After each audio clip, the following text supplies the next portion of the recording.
Dalam sejarah peperangan manusia, logika dan matematika seringkali menjadi penentu siapa yang akan berdiri sebagai pemenang di akhir hari.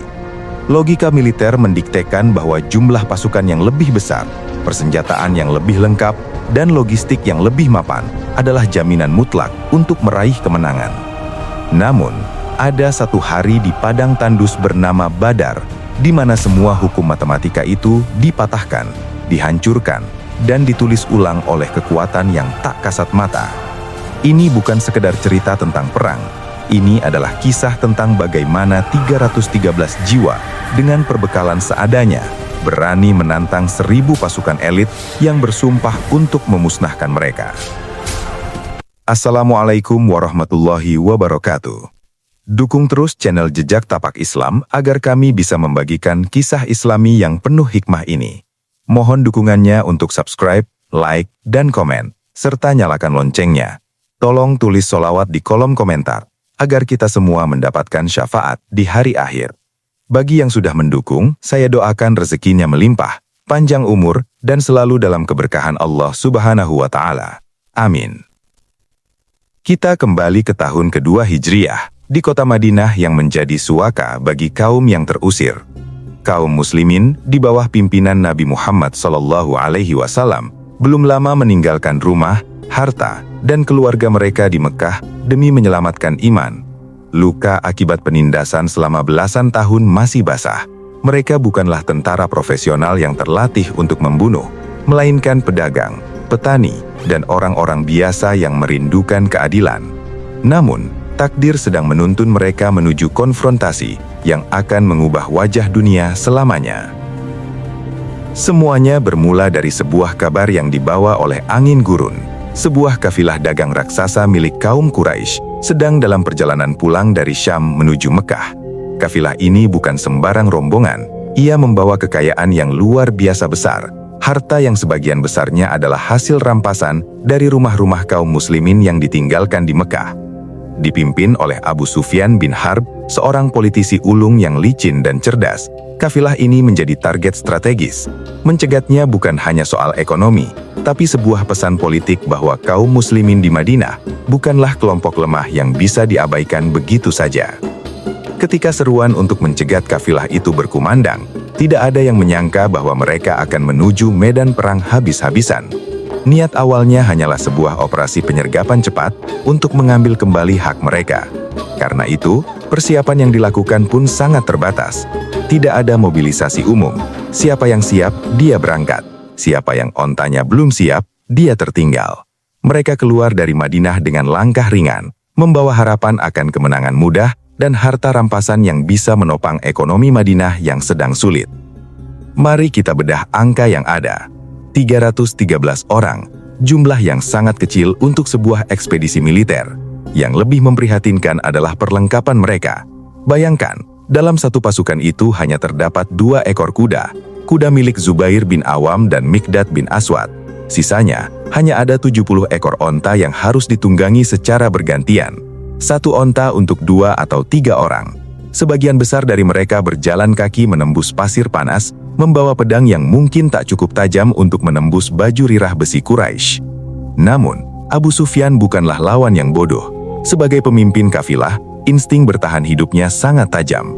Mendengar desas-desus pergerakan dari Madinah, ia melakukan investigasi sendiri. Ketika ia menemukan jejak kotoran onta yang berisi biji kurma khas Madinah di jalur yang ia lewati, ia tahu bahaya sedang mengintai. Dengan manuver cerdas, ia membelokkan arah kafilah menjauhi jalur utama, menyusuri pesisir Laut Merah yang jarang dilewati, sekaligus mengirimkan utusan tercepatnya, Damdam bin Amr, untuk memacu kuda ke Mekah dan berteriak meminta pertolongan.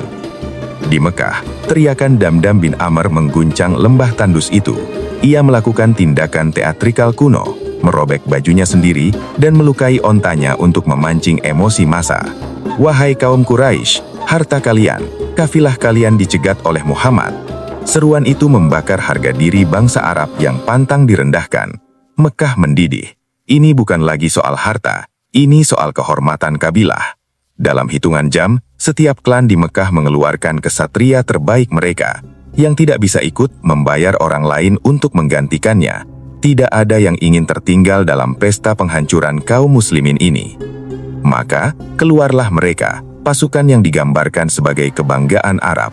1.000 orang prajurit terlatih, 100 ekor kuda perang terbaik yang dilapisi pelindung, 600 prajurit mengenakan baju rirah besi lengkap dari kepala hingga kaki, yang membuat mereka nyaris tak tembus pedang biasa.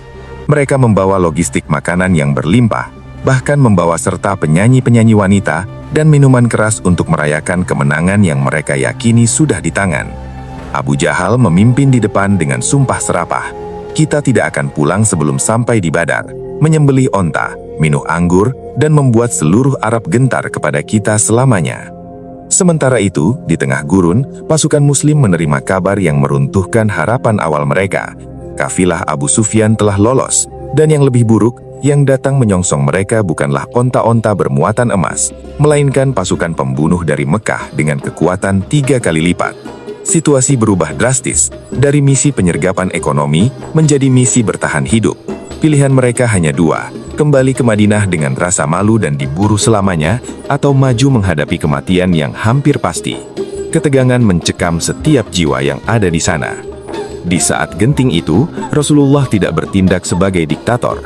Beliau mengumpulkan pasukannya dan meminta pendapat, terutama kepada kaum Ansor, yang dalam perjanjian Akabah, sebenarnya hanya berkewajiban membela Nabi di dalam kota Madinah, bukan di luar. Namun, jawaban yang keluar dari mulut Sa'ad bin Mu'az, pemimpin Ansor, menggetarkan langit. Demi Allah yang mengutusmu dengan kebenaran, jika engkau membawa kami menyeberangi lautan ini, lalu engkau terjun ke dalamnya, niscaya kami pun akan terjun bersamamu. Tidak ada seorang pun dari kami yang akan tertinggal.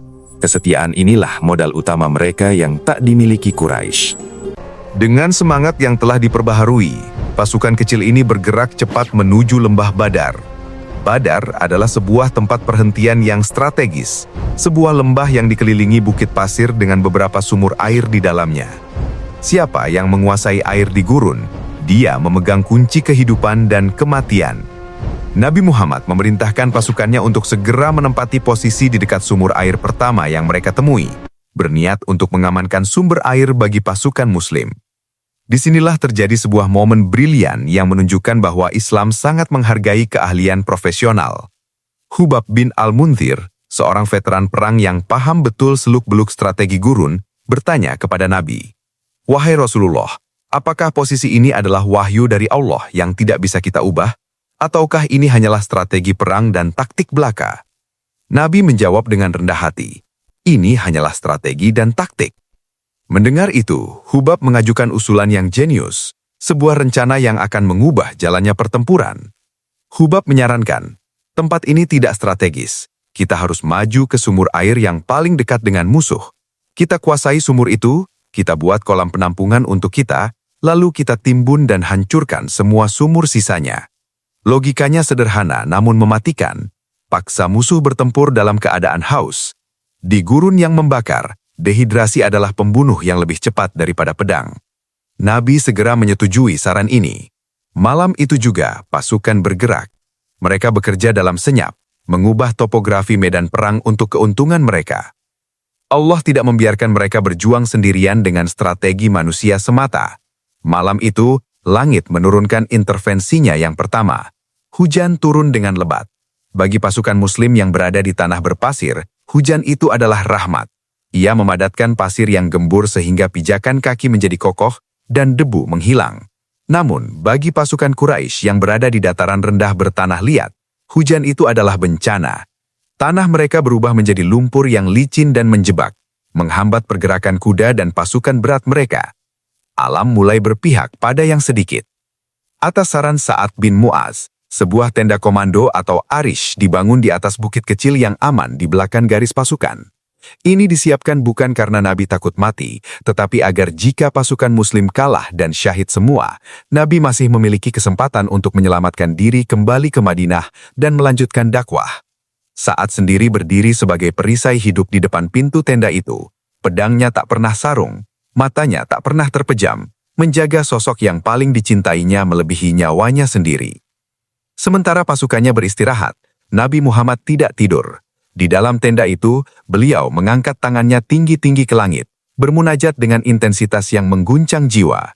Beliau berdoa bukan sekedar meminta kemenangan, tapi mempertaruhkan masa depan Islam.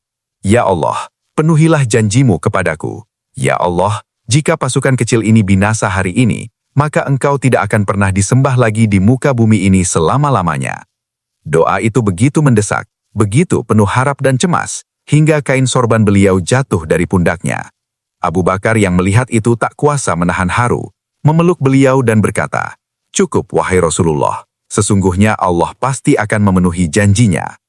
Fajar menyingsing di hari Jumat, 17 Ramadan. Matahari gurun mulai naik menyingkap dua kekuatan yang akan beradu. Pemandangan itu mengerikan bagi mata manusia biasa. Di satu sisi, 1.000 orang Quraisy berbaris dengan formasi yang mengintimidasi. Suara langkah kaki dan kuda mereka menggetarkan tanah. Di sisi lain, 300-an orang beriman berdiri dalam barisan yang lurus dan rapat. Sebuah formasi baru yang diajarkan Nabi, berbeda dengan gaya perang Arab kuno yang biasanya acak-acakan. Keheningan di barisan Muslim justru memancarkan aura ketenangan yang misterius. Jika kamera bisa menyorot detail persenjataan saat itu, kita akan melihat ironi yang menyedihkan. Pasukan Quraisy dilengkapi tombak-tombak panjang, pedang-pedang buatan India dan Persia yang tajam, serta perisai kulit badak yang kuat. Sementara itu, beberapa sahabat Nabi bahkan tidak memiliki pedang. Ada yang hanya memegang tongkat kayu batang, bahkan tulang belulang unta sebagai senjata. Secara logika, pertempuran ini seharusnya berakhir dalam hitungan menit dengan pembantaian total kaum muslimin.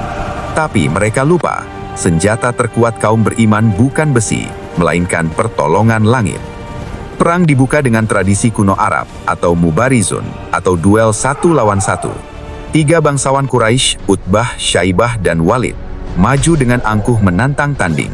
Awalnya 3 pemuda Ansor menyambut, namun Quraisy menolak. Mereka menginginkan darah daging mereka sendiri. Keluarkan orang-orang yang setara dengan kami dari kerabat kami. Nabi memerintahkan 3 pilar kekuatan Islam, Hamzah bin Abdul Muthalib, Ali bin Abi Thalib, dan Ubaidah bin Harith. 3 singa Allah ini maju menyongsong takdir mereka, membawa kehormatan seluruh pasukan di pundak mereka. Duel itu berlangsung kilat dan mematikan. Hamzah sang singa Allah, dengan buas namun terukur, segera menumbangkan Syaibah. Ali, pemuda yang kelak dikenal sebagai gerbangnya ilmu, menebas Walid hingga tewas setika. Namun Ubaidah dan Utbah saling melukai satu sama lain hingga jatuh. Hamzah dan Ali yang telah menyelesaikan lawan mereka, segera berbalik dan menghabisi Utbah, lalu memapah Ubaidah yang terluka berat kembali ke barisan. Skor awal 3-0 untuk kemenangan Muslim. Moral pasukan Quraisy terguncang hebat melihat jagoan-jagoan terbaik mereka tewas di detik-detik pertama. Kematian 3 tokoh Quraisy itu memicu kemarahan membabi buta. Abu Jahal tak mau kehilangan momentum, memerintahkan serangan umum. Serbu! Ribuan prajurit Quraisy bergerak maju seperti gelombang pasang, didahului oleh hujan anak panah yang menggelapkan langit. Namun, Nabi Muhammad memerintahkan pasukannya untuk disiplin. Jangan menyerang sebelum aku perintahkan. Jika mereka mendekat, panah mereka. Strategi pertahanan yang sabar ini sangat menguji mental. Mereka harus diam menahan gempuran, menunggu saat yang paling tepat untuk membalas. Di tengah kekacauan itu, Nabi Muhammad melakukan sesuatu yang di luar nalar militer. Beliau mengambil segenggam kerikil dan pasir, lalu melemparkannya ke arah ribuan pasukan musuh sambil berseru, "Hancurlah wajah-wajah itu!" Secara fisik, pasir itu tak mungkin menjangkau musuh yang jauh. Namun Allah lah yang mengantarkan butiran-butiran itu. Tiba-tiba, barisan depan Quraisy kacau balau. Mereka sibuk mengusap mata mereka yang perih, seolah setiap butir pasir memiliki targetnya sendiri. Fokus mereka pecah, formasi mereka goyah. Dan kemudian, terjadilah apa yang dijanjikan dalam Al-Quran Surah Al-Anfal. Ingatlah ketika kamu memohon pertolongan kepada Tuhanmu, lalu diperkenankannya bagimu. Sesungguhnya aku akan mendatangkan bala bantuan kepada kamu dengan 1.000 malaikat yang datang berturut-turut. Pintu langit terbuka. Pasukan yang tak terlihat oleh mata musuh, namun dirasakan keberadaannya, turun membanjiri lembah Badar. Malaikat Jibril, Mikail, dan Israfil memimpin legiun langit, mengenakan sorban kuning dan putih, menunggangi kuda-kuda cahaya yang kakinya tak menyentuh tanah. Beberapa sahabat Nabi menyaksikan keanehan yang luar biasa. Ada yang melihat kepala musuh menggelinding jatuh sebelum pedangnya sempat menyentuh leher lawan. Ada yang mendengar suara cambukan keras dari udara kosong dan seruan, "Majulah Haizum," nama kuda malaikat Jibril. Pasukan Quraisy tidak hanya bertarung melawan 313 orang Muslim, mereka sedang bertarung melawan teror mental dan serangan fisik dari makhluk-makhluk yang tidak bisa mereka lukai. Ketakutan mulai merayap di hati pasukan yang tadinya sombong itu. Bahkan iblis yang menyusup ke dalam barisan Quraisy dengan menyamar sebagai Surokah bin Malik untuk mengobarkan semangat mereka, tiba-tiba mundur dengan gemetar. Ketika pasukannya bertanya, "Mau kemana kau Surokah? Bukankah kau pendukung kami?" Iblis menjawab dengan ketakutan, "Sesungguhnya aku melihat apa yang tidak kalian lihat. Sesungguhnya aku takut kepada Allah." Iblis melihat turunnya Jibril dan pasukan malaikat, pemandangan yang membuatnya lari tunggang langgang, membiarkan sekutu-sekutunya dibantai. Pertahanan Quraisy runtuh total. Keunggulan jumlah dan senjata mereka menjadi tidak berguna ketika moral sudah hancur dan ketakutan mencekam jiwa. Strategi menguasai air membuat mereka haus dan lelah. Hujan semalam membuat kuda-kuda mereka terperosok, dan kini serangan gabungan manusia dan malaikat membuat mereka kehilangan akal. Pasukan elit yang dibanggakan itu kini tak lebih dari sekumpulan domba yang panik dikepung serigala. Mereka mulai berbalik arah, mencoba melarikan diri dari lembah kematian itu.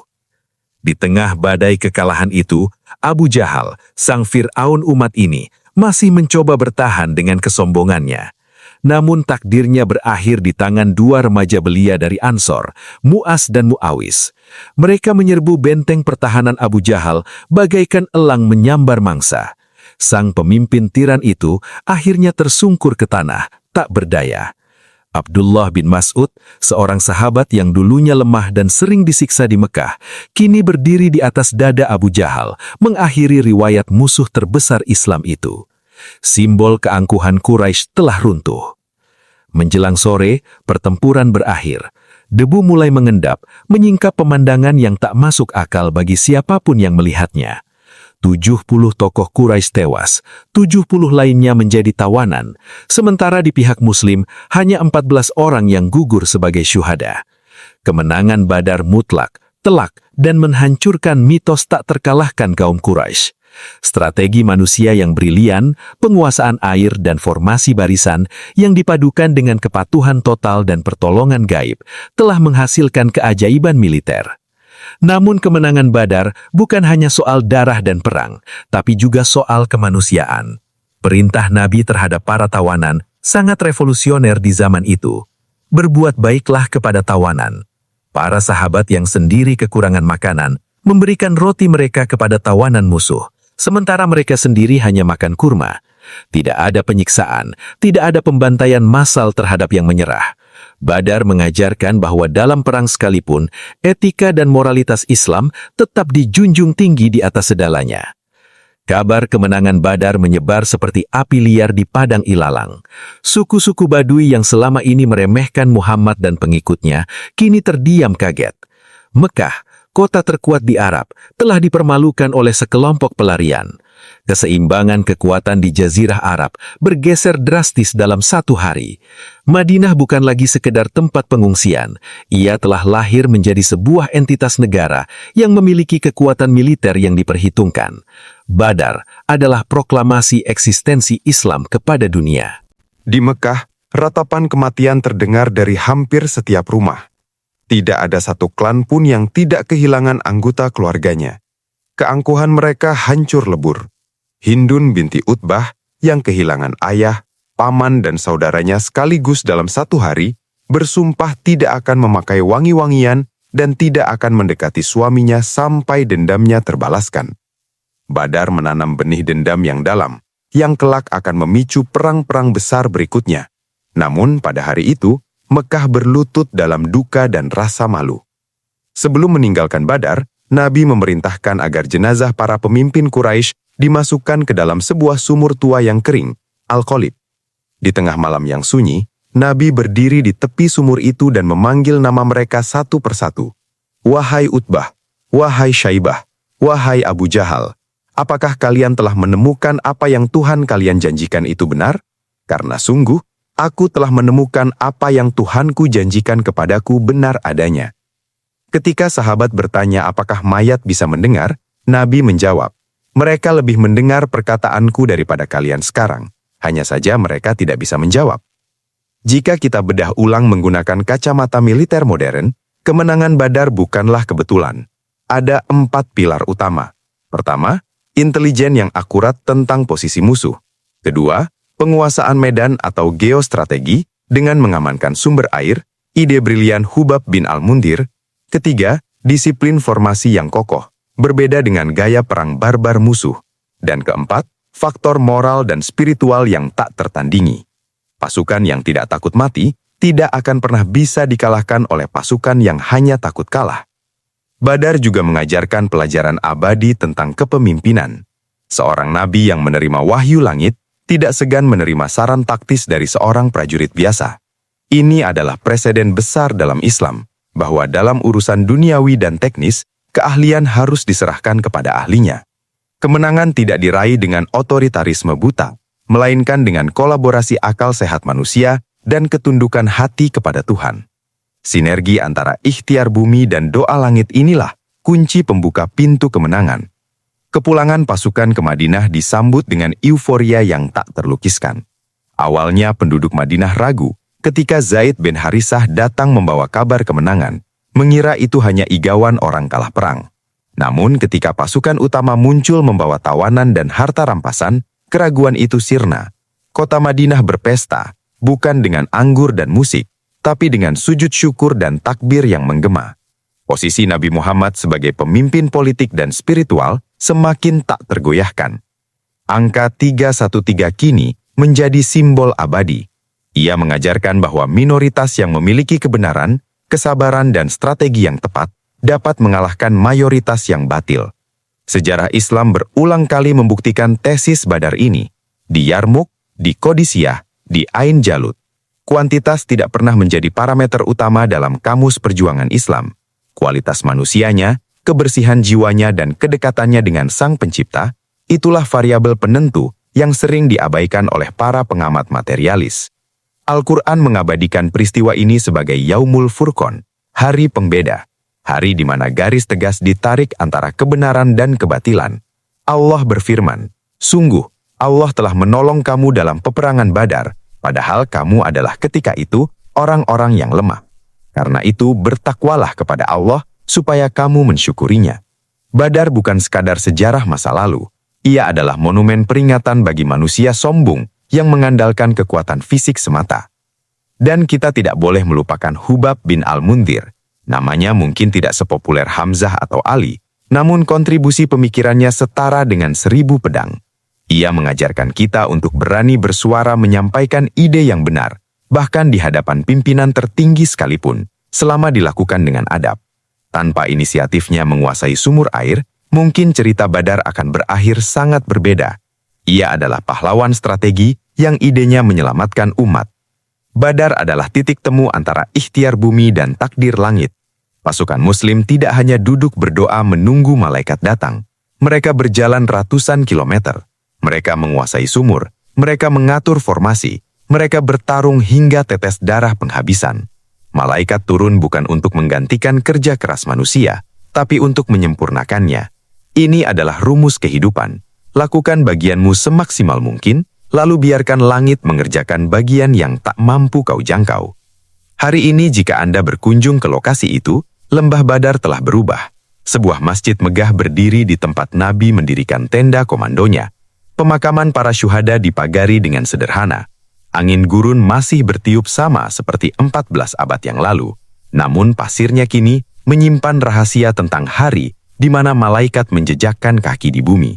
Tempat ini menjadi saksi bisu bahwa tidak ada yang mustahil jika Allah berkehendak. Kisah 313 melawan 1000 ini relevan bagi kita hari ini. Mungkin kita tidak sedang memegang pedang di padang pasir, tapi kita menghadapi perang lain. Perang melawan ketidaktahuan, kemiskinan, ketidakadilan dan hawa nafsu diri sendiri. Seringkali kita merasa kecil, lemah dan tak berdaya menghadapi tantangan zaman yang raksasa. Tapi ingatlah Badar, ingatlah bahwa jumlah bukanlah segalanya. Keyakinan, strategi, dan integritas adalah senjata yang tak pernah usang. Strategi langit yang tak masuk akal ini membuktikan satu hal. Matematika Allah berbeda dengan matematika manusia. Di mata manusia, 313 dikurang 1000 adalah minus, adalah kekalahan mutlak. Tapi di mata Allah, 313 yang ikhlas ditambah rahmatnya adalah kekuatan tak berhingga. Kemenangan Badar adalah kemenangan iman oleh arogansi, kemenangan strategi cerdas oleh kekuatan brutal. Semoga semangat Badar senantiasa hidup di hati kita. Semangat untuk tidak pernah menyerah pada keadaan, semangat untuk selalu melibatkan Allah dalam setiap langkah, dan keberanian untuk menegakkan kebenaran walau langit runtuh sekalipun. Karena pada akhirnya, kemenangan bukanlah milik mereka yang paling kuat, melainkan milik mereka yang paling dekat dengan sang pemilik kekuatan. Berapa banyak terjadi golongan yang sedikit dapat mengalahkan golongan yang banyak dengan izin Allah. Dan Allah beserta orang-orang yang sabar. Sebuah janji yang tak akan pernah diingkari, dulu, kini, dan selamanya. Terima kasih telah menyimak perjalanan epik ini. Jika kisah Badar ini menggetarkan hati Anda, bagikan video ini agar lebih banyak orang yang mengambil pelajaran. Sampai jumpa di lembaran sejarah Islam berikutnya, yang tak kalah menakjubkan. Assalamualaikum warahmatullahi wabarakatuh.